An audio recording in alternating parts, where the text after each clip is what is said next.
మాట్లాడుకుందాం పిల్లరా. చూడండి, అంశం ఏంటంటే మొదటి స్థానము దేవునికి ఎలా ఇవ్వాలి, ఇచ్చుటో ఎలా. మొదటి స్థానము దేవునికి ఇచ్చుటో ఎలా. స్తోత్రం, హల్లెలూయా. చదువుదాం ప్రియులరా, రోమాపత్రిక 5వ అధ్యాయం మొదటి వచనం చదువుదాం. త్వరగా చదువుకుందాం. కాబట్టి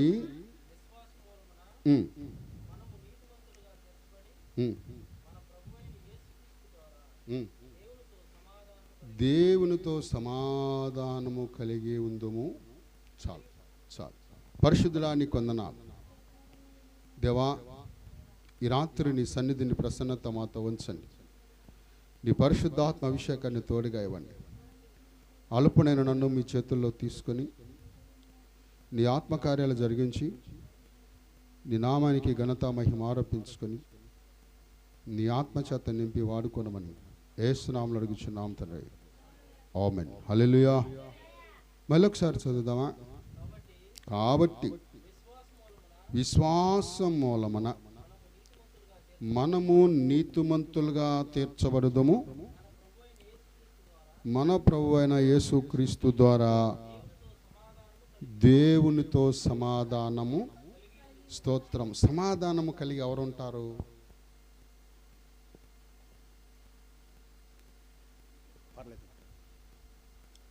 ఎవరుంటారు అంటే తమ హృదయంలో దేవునికి ప్రత్యేకమైన స్థలం ఇచ్చినవారు.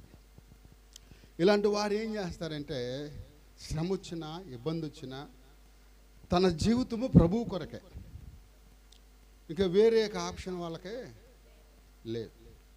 ఎన్ని ఇబ్బందులు రానివ్వండి, దేవుడే ప్రతి విధమైన కార్యాలు చేస్తాడు. ఈరోజు కూడా నా దగ్గర మరి మా అబ్బాయి ఇస్తాడని చెప్పాను కదా, ఒక సైడు వాడి శాలు వాడి దగ్గర పనిచేసే పిల్లోడు కానీ వాడి బామర్తికి కానీ వారికి కానీ మా అబ్బాయికి కానీ ఇంకొకటికి కానీ 50,000 రూపాయలు కట్ అయిపోయింది బ్యాంకులో. ఎట్లా కట్ అయినాయో తెలియదు. 4 జీతాలు అయ్యి.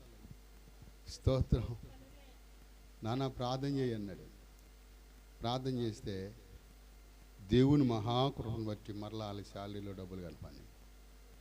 హల్లెలూయా. నాన్న రేపు ఇస్తాలే అన్నాడు. వద్దులేరా, దేవుడు నాకు ఇచ్చాడని. స్తోత్రం చెబుదాం. నాకు చెప్పాను కదా, ఒక్క నీకు ఛార్జీకి డబ్బులు వద్దు అన్నాడా. వాళ్ళ ఆమె మళ్ళీ ఇంటికి వచ్చి, అయ్యా మందిరానికి వెళ్ళే ముందు ఒకసారి రా, బాగలేదంట. సరే వెళ్ళి ప్రార్థన చేశాను. ప్రార్థన చేస్తే మరలా గబగబా బైబిల్లో మళ్ళీ 500 పెట్టింది. స్తోత్రం చెబుదాం. మన దేవుడికి మొదటి స్థానం ఇస్తే ఇలాంటి కార్యాలు జరుగుతాయి. మన దేవుడు ఎలాంటి వాడయ్యా అంటే మనల్ని విడిచిపెట్టడం, ఎప్పుడు ఆయనకి నమ్మకంగా ఉండాలి. ఆస్తి ఉండని లేకపోని క్లియరా. శ్రమలలో ముందు ఆయనకి మనం మొదటి స్థానము. శ్రమ వచ్చింది కదా, కష్టం వచ్చింది కదా, ఇబ్బంది వచ్చింది కదా అని చెప్పని మనం పక్కకు తొలిగామనుకోండి, వచ్చే ఆశీర్వాదాన్ని కోల్పోతాం. చూడండి ఒకసారి యోబు గ్రంథం 2వ అధ్యాయము 8 నుంచి 10 వచనాలు త్వరగా చదువుదాం. ఒళ్ళు గోక్కొనుటకై చిలాపింకు తీసుకొని బూడిదలో కూర్చుండగా అతని భార్య వచ్చి, నీవింకనూ యథార్థతను వదలకుండా ఉందువా? దేవుణ్ణి దూషించి మరణము కమ్ము. స్తోత్రం. అందుకు ఆయన ఏమన్నాడు? మూర్ఖురలాగా మాట్లాడమాక, నువ్వు దెయ్యమోహందానా, దెయ్యం మాటలు మాట్లాడమాక. అదిగో మనము దేవుని వలన మేలు అనుభవించుదుము కానీ కీడును అనుభవించలేమా? చూడండి, ఆ చనిపోయినటువంటి కుమార్తె యవనస్తురాలు అమ్మాయి పాపం చాలా ఇష్టంగా వివాహం చేసుకున్నారు వారు. 2 నెలలు పిల్ల. అసలు నాకు ప్రాణం అయితే అల్లాడిపోయింది. ఇప్పుడు కళ్ళ ముందు పుట్టిన బిడ్డలో అట్ట అన్యాయం అవుతుంటే తల్లిదండ్రులకి ఎలా ఉందో కానీ ఆ దృశ్యాన్ని చూసి నాకు దుఃఖం ఆగల, పక్కెళ్ళిపోయింది. స్తోత్రం.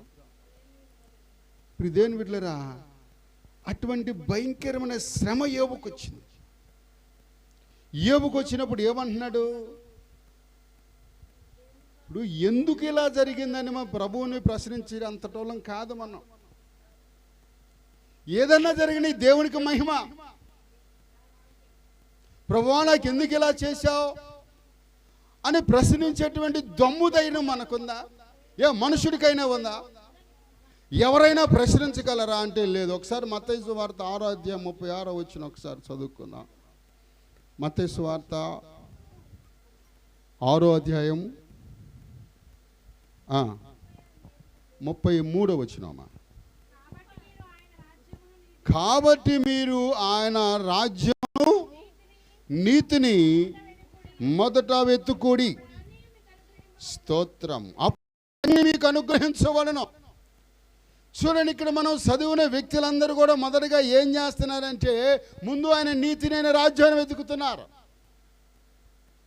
శ్రమలో వెతుకు, కష్టాల్లో వెతుకు, ఇబ్బందులలో వెతుకు, కరువులో, అప్పుల్లో, సమస్యల్లో, అన్ని కోణాల్లో ప్రభువుని వెతికితే ఆయన మనకు ఏం చేస్తాడయ్యా అంటే స్తోత్రం. చూడండి, ఇంకా రెండోదిగా చూస్తే మరి ఆయనంట రోజులో మొదటి సమయము మనము ప్రభువుకి ఇవ్వాలి. రోజులో మొదటి సమయము ప్రభువుకి ఇవ్వాలి. చూడండి ఒకసారి కీర్తన 63వ కీర్తన 1వ వచనం.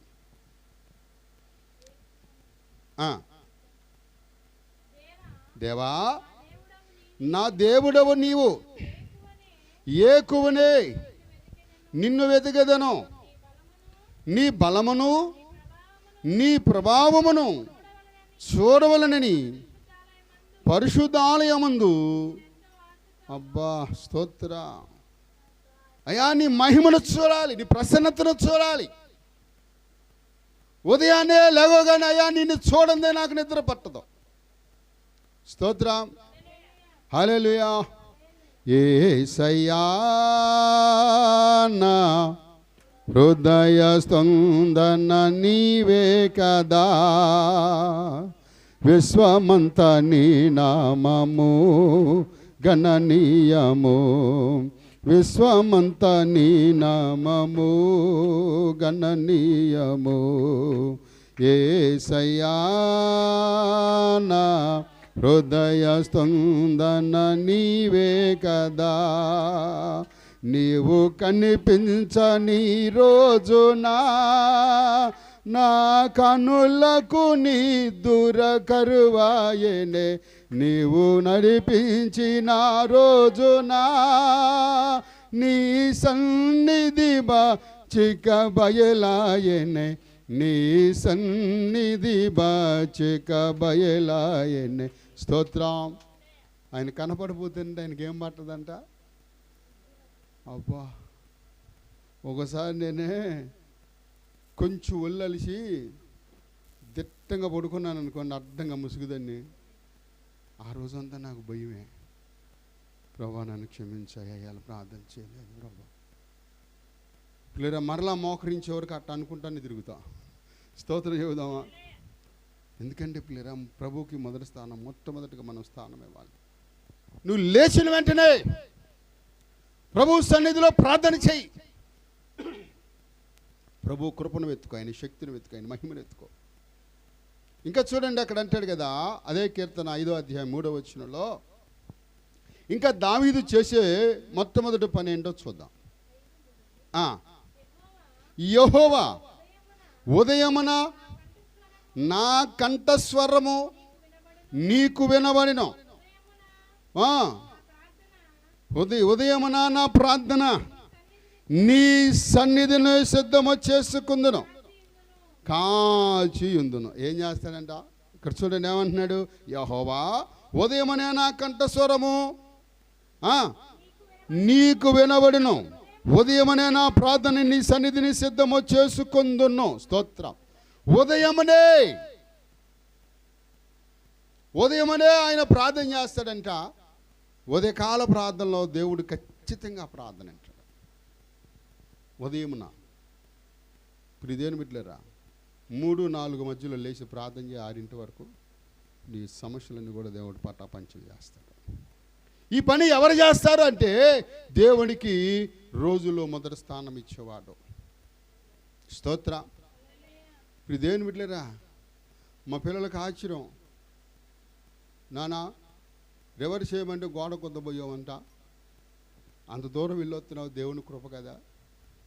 నేను ప్రార్థన చేసుకుంటా, ప్రభువుని ఏమని అడుగుతానంటే, ప్రభువా అమోనీయులకును ఇశ్రాయేలుకి యుద్ధం జరుగుతున్నప్పుడు మోషే చేతులు ఎత్తితే బరువెక్కినప్పుడు దించేశాడు, ఇట్లా కాదని చెప్పి బండ మీద కూర్చోబెట్టారు, బండ మీద కూర్చోబెట్టి కర్రలు కడితే అప్పుడు విజయం వచ్చింది కదా, నువ్వే నా సీటు. స్తోత్రం చెబుదాం. నీ ఒళ్ళో కూర్చోబెట్టుకొని నాకు డ్రైవింగ్ నేర్పియ్యా. హల్లెలూయా. దేవుడు క్షేమంగా తీసుకెళ్తున్నాడు, క్షేమంగా తీసుకొస్తున్నాడు. ఎంత ట్రాఫిక్ అయినా సరే అద్భుతంగా నడిపిస్తున్నాడు దేవుడు. ఆటోడి దగ్గర ఎట్ట ట్రాఫిక్ ఉంటుంది, బస్ స్టాండ్ దగ్గర ఎట్ట ఉంటుంది. స్తోత్రం చెబుదావా. అసలు అంత గొప్ప దేవుడు అంటే లేదా. ఉదయాన్నే ప్రార్థన చేసుకుంటాను రోజు, ప్రభా నేను ఎప్పుడు వెళ్ళినా నాతో ఉండు ప్రభా, నేను ఒక్కని వెళ్తే ప్రభా నీ ఒళ్ళో ఉంటాను, నన్ను నడిపించు ప్రభా. ఇక ఆయన మనతో ఉంటే మనకేంటండి, రోజులు మొదటి స్థానం ఇస్తే రోజంతా మనతో ఉంటాడంట. నమ్ముతావా? ఇది నమ్ముతావా? స్తోత్రం చెబుదాం. హల్లెలూయా. ప్రియులారా చూడండి, ఇక్కడ అంటున్నాడు కదా, ఉదయకాలమునే యెహోవా నా కంఠస్వరము నీకు వినబడును. ఎప్పుడంట? మధ్యాహ్నం అన్నాడా? స్తోత్రం చెబుదాం. రోజు ఉదయాన్నే 3 నుంచి 4 మధ్యలో లేచి ప్రార్థించి, నీ సమస్య ఏదో ఉందో, నీ అప్పు ఏదో ఉందో, నీ దిగులు ఏదో ఉందో, నీ రోగం ఏదో ఉందో, నీ బలహీనత ఏదో ఉందో ప్రార్థన చేయి.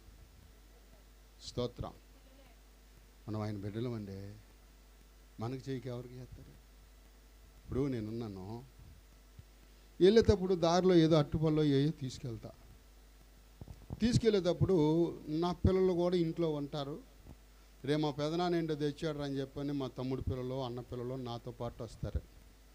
వచ్చినప్పుడు నా పిల్లలతో పాటు నేను ఇస్తానా వాళ్ళకి? ఒకసారి ఆలోచన చేయండి, ఇస్తానా? నా బిడ్డలకి 2 పళ్ళు ఇచ్చాను అనుకోండి, కనీసం వీళ్ళకి ఒకటైనా. ఎందుకని? వీళ్ళు నా బిడ్డలు, నా బిడ్డలకి నేను కొదువు చేయను, నా బిడ్డలకి ఏదో తక్కువ చేయను, అది నా బాధ్యత. దేవుడు కూడా అంతే, దేవుడు కూడా అంతే. దేవుని సన్నిధానంలోను రోజుల్లో మొదటి స్థానం ఆయనకి ఇవ్వు. నీ పట్ల కార్యాలు ఎందుకు చేయడం చూద్దాం. ఆయన పక్షపాతి కాదు, ఆయన మాట తప్పుటకు నీలాంటి వాడు నాలాంటి వాడు కాదు. సర్వశక్తి కలిగిన దేవుడు. ఆయన ఏదైనా అన్నాడంటే ఖచ్చితంగా చేసి తీరుతాడు. లేదు మనం అట్లాగే ఉన్నామా, ఎక్కడేసిన గొంగడ అక్కడే ఉంటుంది. స్తోత్రం చెబుదాం. హల్లెలూయా. ఇంకా చూడండి, అదే 63వ కీర్తన 11 నుంచి కొన్ని వచనాలు చదువుదాం. రాజు దేవుని బట్టి సంతోషించును, ఆయన తోడని ప్రమాణము చేయు ప్రతి వాడును, అబద్ధమాలు ఆ నోడు మొయ్యబడును. స్తోత్రం చెప్దాం. ఏనంట? అబద్ధం ఆడువారు నోరు మొయ్యబడును. స్తోత్రం చెప్దాం. ప్రియ దేవుని బిడ్డలరా, దేవుని యొక్క సన్నిధానంలో మనము దేవుని దగ్గర ఎలా ఉండాలి అంటే అబద్ధం ఆడేవారిగా ఉండకూడదు. పోయిన వారం విన్నాం కదా, సాగులు చెప్పే పరిస్థితి నుంచి మనము అలా ఉంటే ఎన్నటికీ మనం దీవించబడం. ఏదో వస్తాం వెళ్తాం, వెళ్తాం. ఇది ఎట్టా ఉండదని తిక్కలోడు తిరణాలకు వెళ్ళినట్టుందంట. స్తోత్రం చెబుదాం. తిక్కలోడు తిరణాలకు వెళ్తే ఎక్క దిగడం సరిపోతుంది, నేను తిరణాలు చూసేది ఎప్పుడు? తిరణాలు బ్యాచ్లాగా ఉండకూడదు మనం. నేను ఒక మాట చెప్తాను, కలిగిన వారమా ఎరిగిన వారమా చెప్పాలి. కలిగిన వారమా ఎరిగిన వారమా?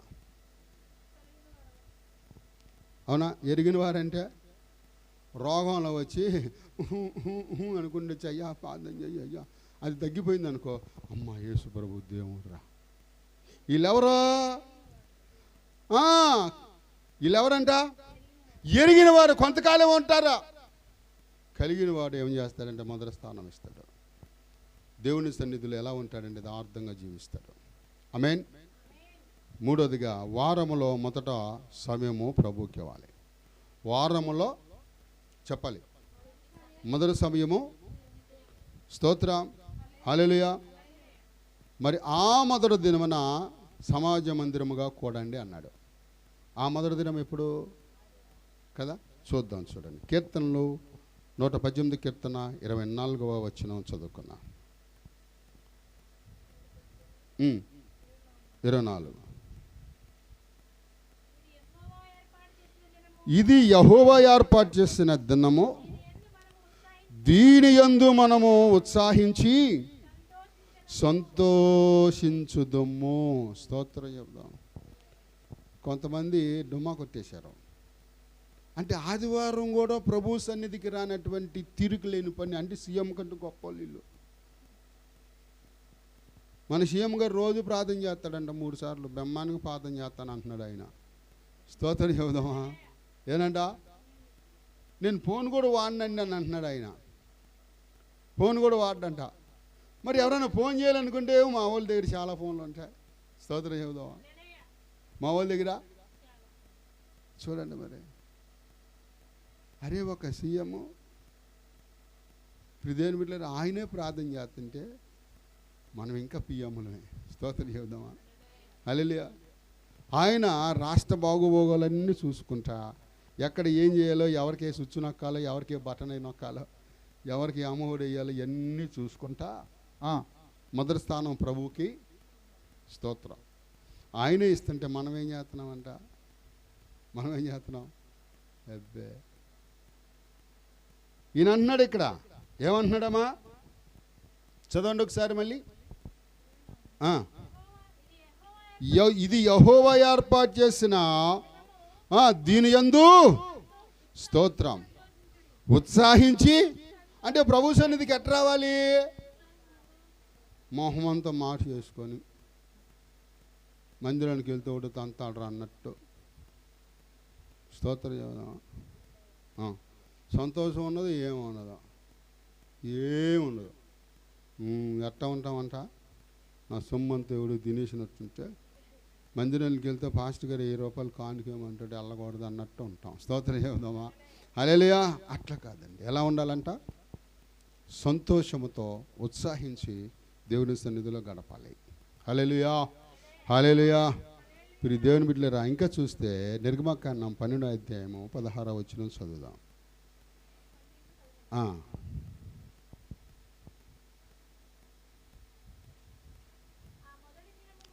ఆ మొదటి దినము మీరు పరిశుద్ధ దినముగా సంగముగాను, 7వ దినమున స్తోత్రం. హల్లెలూయా. ఏం చేయకూడదంట? ఎప్పుడంట? మొదటి దినమున. ఆ రోజు ఏ పని?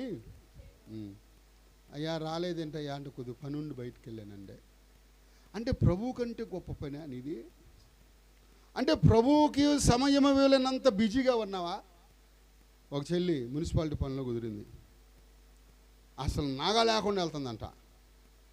సరే, ఒక వారం వచ్చింది. అమ్మ ఏంట్రా 3 వారాలు ఏమైపోయావు అన్న. ఏమన్నాను? 3 వారాలు ఏమైపోయావు నాన్న అన్నా. ఎక్కడ ఇగారు డ్యూటీలో నాకు టైం ఇట్లా సెలవు లేదంది. మంచిది నాన్న, ప్రార్థన చేద్దాంలే, అధికారులతో దేవుడు మాట్లాడి నీకు సెలవు ఇప్పిస్తాలే అన్న. ప్రార్థన చేసే ప్రభా చెల్లిని జ్ఞాపకం చేసుకోయా, మందిరానికి రావట్లేదు ప్రభా, మందిరానికి వచ్చే వీలు వాళ్ళు దయచే ప్రభా, అమ్మాయికి సమయం దయచే ప్రభా అని ప్రార్థన చేశా. జీతం ఇచ్చిన తర్వాత అమ్మాయి మనుషులు ఎక్కువైపోయి రావు అన్నారంట. నేనేమన్నా డ్యూటీలో తీసేవని ప్రార్థన చేశానా? జ్ఞాపకం చేసుకో ప్రభా, మందిరానికి రావటానికి కుదరట్లేదంతా అన్న. దేవుడు ఏం చేశాడు అంటే రోజు మందిరంలో కూర్చునే సమయం ఇచ్చాడు. హల్లెలూయా. చూసారా? ఆ రోజు ఏ పని? ఆలయాల సంగతి ఎందుకు, నేనే నష్టపోయాను. ఒకసారి ఒక పాస్టర్ గారి మందిరంలో పెడితే ఒక్కరోజు పని చేస్తే 8,000 మిగులుతాయని నాకు చెప్పాను కదా. కొన్నాళ్ళకి మందే తొన్నాళ్ళకి ఊడిందంట. విలాసకాలానికి విపరీతమైన బుద్ధులు అంటారు దాన్ని. స్తోత్రం. సాయంత్రానికి 8,000 మిగిలితే మొత్తం దగ్గర దగ్గర 15,000కి ఒప్పుకున్నా. 15,000కి ఒప్పుకుంటే నాకు దగ్గర దగ్గర పిల్లరా 7,000 6,000 ఖర్చు అయినా పైన డబ్బులు మిగులుతాయి. సరే పొద్దున్నే శనివారం అన్నీ రెడీ చేసుకున్నా, క్యారేజ్ కట్టుకున్నా. అమ్మగారు సంఘం ఇవ్వాలి నువ్వు చూసుకున్నా. ఈ టైం అయింది, ఒక్క మొక్క నప్పల. స్తోత్రం. అసలు ఇట్ట కాదులే అని చెప్పని మళ్ళీ ఏమైనా మొక్క తగ్గిద్దేమని ఒక 2 మీటర్లు మొక్క కొనుక్కెళ్ళా. మీటర్ వచ్చి 450 రూపాయలు. స్తోత్రం. ఎక్కడ ఆ మొక్కలన్నీ ఎక్కడ కట్ చేశాను అన్నీ చూసుకోటానికి సాయంత్రం దాకా పట్టింది. సరే అయ్యా, నేను మరి ఒక గంట నాకు టైం ఇస్తే మొత్తం అంటించేస్తానన్నా. సరే అన్నాడు. మొత్తం అంటించేసాం. పరువు మాట్లాడాడు, నా పని నిర్లక్ష్యం చేసిన వాడు శాపగ్రస్తుడు అవుతాడు అన్నాడు. ప్రభువా నన్ను క్షమించే, ఎవరు ఎంత ఇస్తానన్నా నేను రాను. స్తోత్రం చెబుదామా. ముందు నా ప్రభు పని చేయాలి. నన్ను ప్రభు పిలిచింది దానికే, ఇక నాకు వేరే అవసరతలేమీ అవసరం లేదు. స్తోత్రం చెబుదాం. హల్లెలూయా. మరి చూడండి, ఇంకా చూస్తే మనము సంపాదనలో మొదటి భాగము దేవునికి ఇవ్వాలి. ఏంటంట? సంపాదనలో మొదటి భాగము చూడండి. సామెతలు 11 అధ్యాయము 24, 25 వచనాలు త్వరగా చదువుదాం.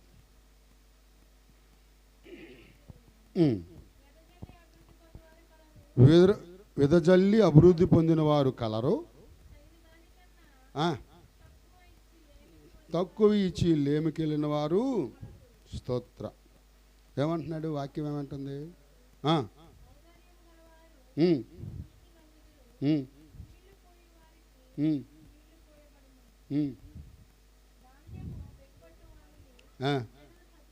స్తోత్రం చెబుదామా.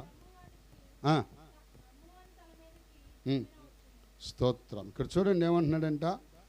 ఇక్కడ ఏమంటున్నాడు? ఎదజల్లి అభివృద్ధి పొందినారు కలరు, తగిన దానికంటే తక్కువ ఇచ్చి లేమి గలవారు కలరు. స్తోత్రం. అట్టగా ఇచ్చి చాలామంది ఆశీర్వదించబడ్డ వాళ్ళు ఉన్నారు. బేగపట్టిన వాళ్ళు, అప్పుల్లో నుంచి బయటికి రాకుండా ఉన్న వాళ్ళు ఉన్నారు. దేని వీటిలేరా ఇక్కడ చూస్తే మలాయికలు కూడా అంటాడు కదా. మలాకి 3:10 ఒకసారి చూడండి. త్వరగా వెళ్దాం.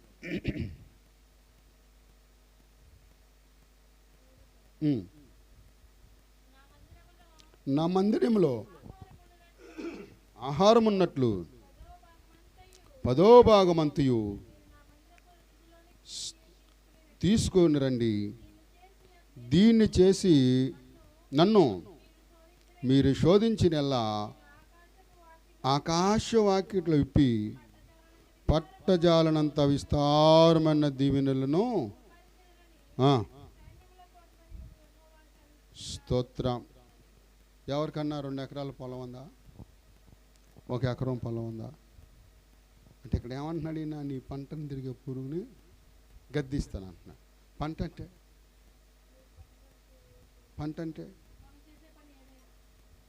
పంట అంటే మనకి ఏ రోగం రానియడంట. స్తోత్రం చెబుదామా. మన డబ్బు హాస్పిటల్కి వెళ్ళనివ్వడంట.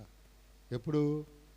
నా మందిరములో ఆహారం ఉన్నట్లుగా 10వ వంతు నా మందిరానికి తీసుకొచ్చి నన్ను శోధించండి, అప్పుడు ఆకాశవాకిలు విప్పి మీకు విస్తారమైన దీవులు కుమ్మరించి ఏం చేస్తారంటే మీ పంటను తినే పురుగును. స్తోత్రం. రోగాన్ని పెట్టి పురుగంట దగ్గరికి వస్తున్నాడు. ఎక్కడికి వస్తున్నాడు? బో అంటాడంట. ఒక అయ్యగారు, నేను హాస్పిటల్ ఒక అడ్రస్ కోసం వెళ్ళాం. నేను అన్నాను, ఏంటి అయ్యగారు ఈ హాస్పిటల్ ఇన్ని హాస్పిటల్ ఉన్నాయి అన్నాడు. ఒక మాట చెప్తా గుర్తుపెట్టుకో అన్నాడు. ఏంటయ్యా అన్న. ఇన్ని హాస్పిటల్ ప్రభు ఎందుకు కట్టించాడు తెలుసా నీకు అన్నాడు. రోగాలు ఎక్కువ అవుతున్నాయి అన్న. అట్ట కాదు, మందిరంలో దశంభాగం కట్టినోడు ఇక్కడ కడతాడు. ఎక్కడండా? మందిరంలో దశంభాగం కట్టినాడు. అందుకే అంటున్నాడు, నీ పంటను తిని పురుగుని నేను గద్దిస్తాను. ఇంకా చూడండి, లేవికాండం 27:31. లేవికాండం 27:31. లేవికాండం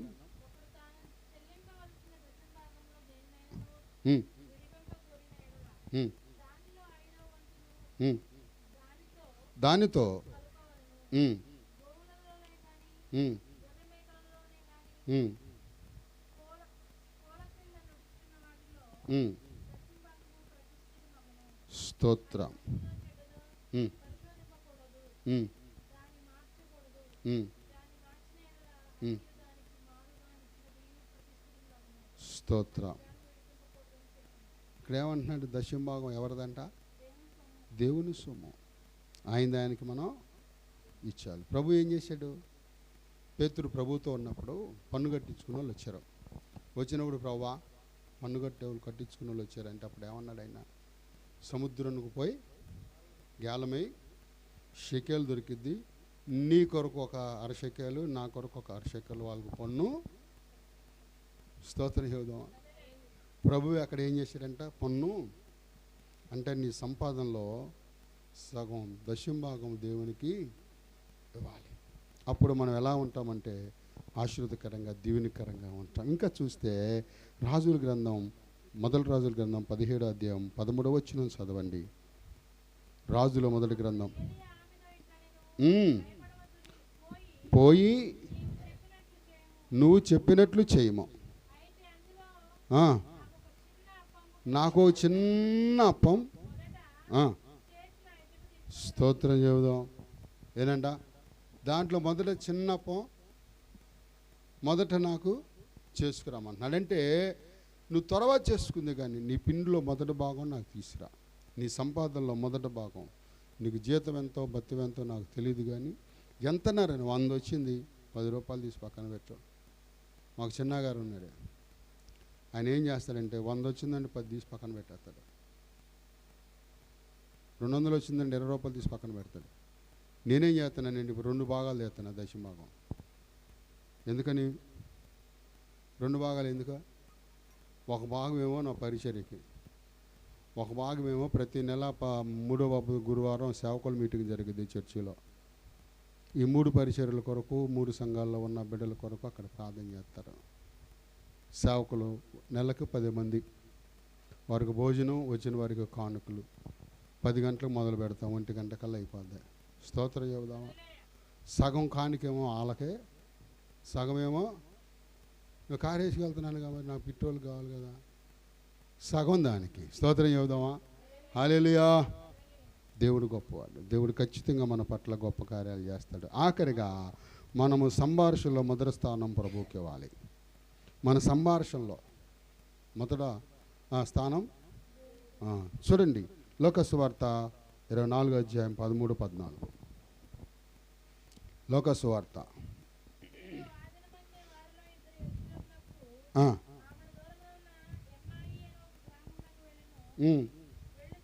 వెళ్ళుచు ఒక రీతిగా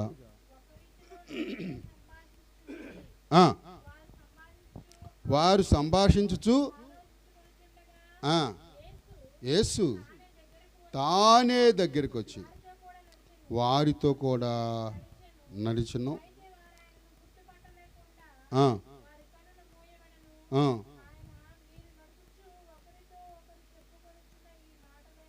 ఈ మాటలేమని అడగగా వారు దుఃఖముఖులై నిలిచిరి. వారిలో యెరూషలేములో పనిచేయచ్చు ఈ దినములలో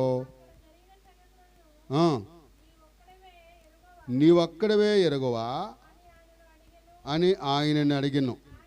ఆయన వారు నజరేయుడైన యేసును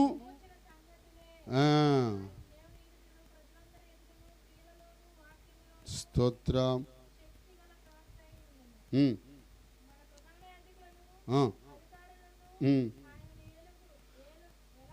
ఎలాగూ మరణశిక్షకు అప్పగించిరో, సెలవులో వేయించిరో నీకు తెలియదా? ఇశ్రాయేలును విమోచింపబడివాడు ఈయనేని మేము నిరీక్షణ ఉంచుచున్నాము కాక ఈ సంగతులు జరిగి నేటికి స్తోత్ర. చూడండి, అక్కడ మనం చదువుతుంటే వాళ్ళిద్దరు కూడంటే ఆ ప్రభు గురించి సంభాషణ చేస్తున్నప్పుడు మధ్యలో ఎవరున్నారు? యేసు ప్రభు ఉన్నాడు. వాళ్ళు మాట్లాడుతున్నప్పుడంట వాళ్ళ హృదయాలు మండిని అంట. హల్లెలూయా.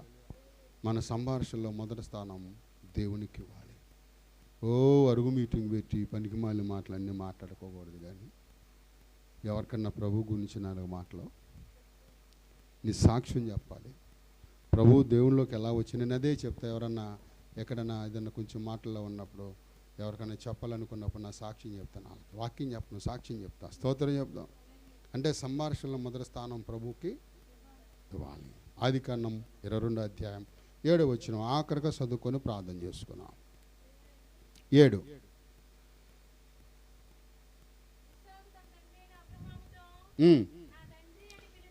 నా తండ్రి అని పిలిచిను, అందుకతడు ఏమి నా కుమారుడా అని అనెను.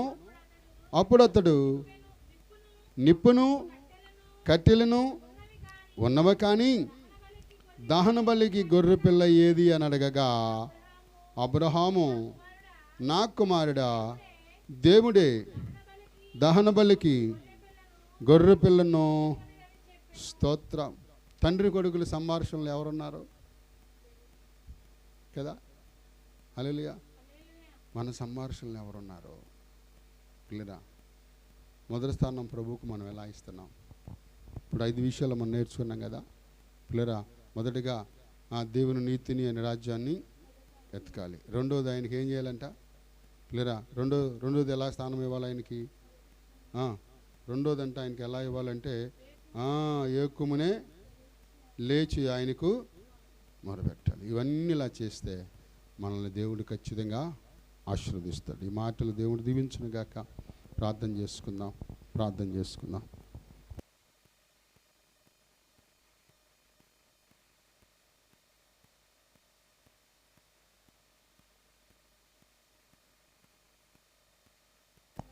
మనకు లెక్కలేని స్థితులు స్తోత్రాలు ప్రభువా. ఇంతవరకు మీరు మమ్మల్ని ఎంతగానో కాచి కాపాడి నీ రెక్కల చాటున నాయన భద్రముగా కాచి కాపాడారు ప్రభువా. ఈ భయం